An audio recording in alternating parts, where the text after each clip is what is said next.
So this is a SMART model, S-M-A-R-T. So S is for specific.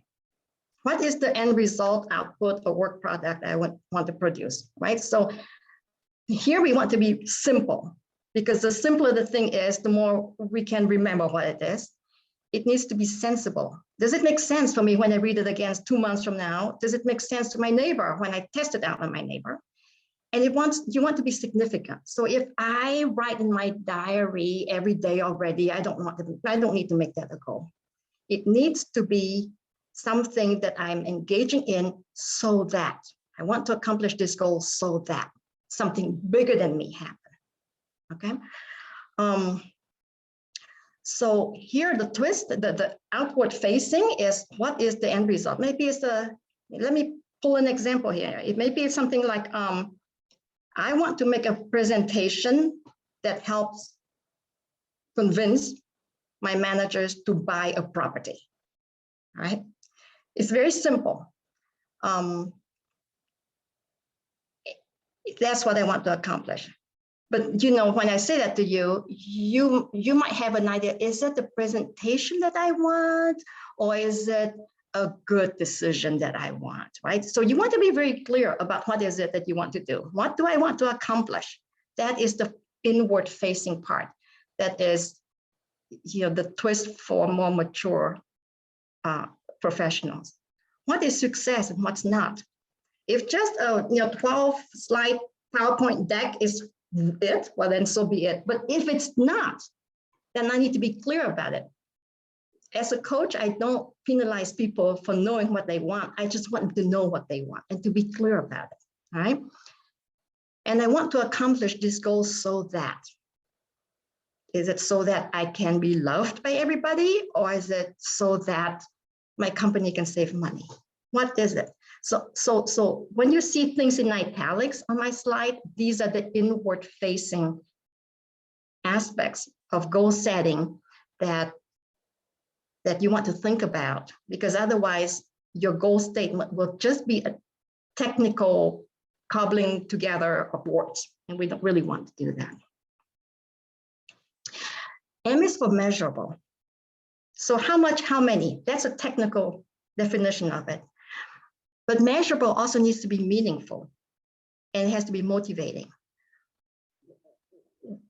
Do I want to, for example, how do I know whether I'm making progress or not making progress? What are some signs for me? What are something that would keep me coming back the next day and say, oh, I already called 2 people. I just need to call the 3rd people in order to do something, right? So this measurable aspect is actually quite important, because if we are not clear on what we want, this measurable aspect will not be clear either.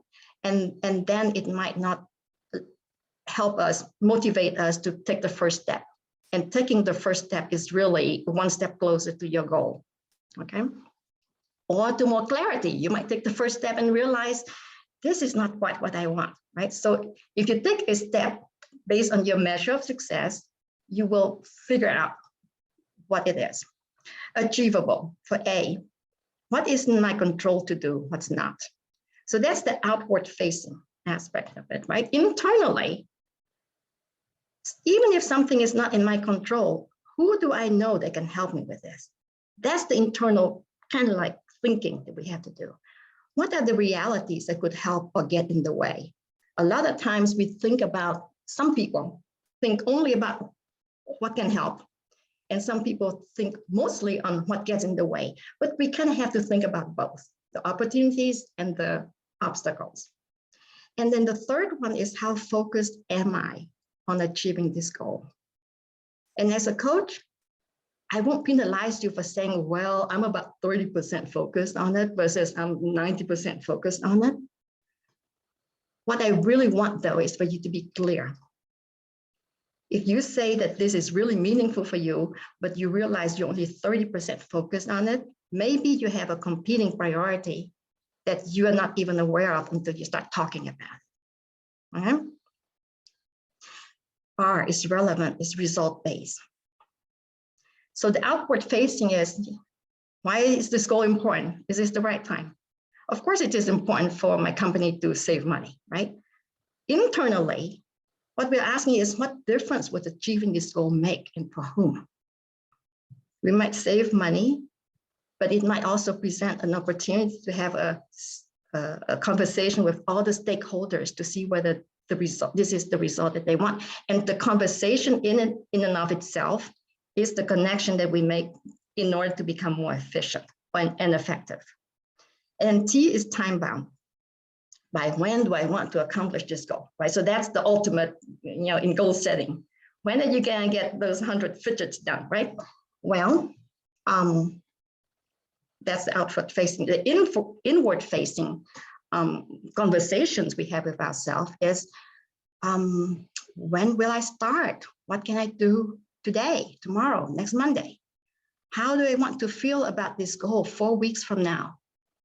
And what will it take for me to get there? I think the emotional buy-in is very strong when it comes to the time bound. Like how many people have said that they want to lose weight by the time beach season comes around, and they say that 3 years ago, right? There is an emotional component that we need to be clear on so that we can proceed with our goals. We need to be clear that if we're going to be 100% focused on this for the next 3 months, that we are willing to set aside all other competing priorities, whether it's motherhood, whatever, right? If we're not willing to give that, let's just be clear about that. There's nothing wrong here. There's nothing to be fixed here. Let's just be clear about it so that we can revise our goal statement so that we can have some traction with that goal.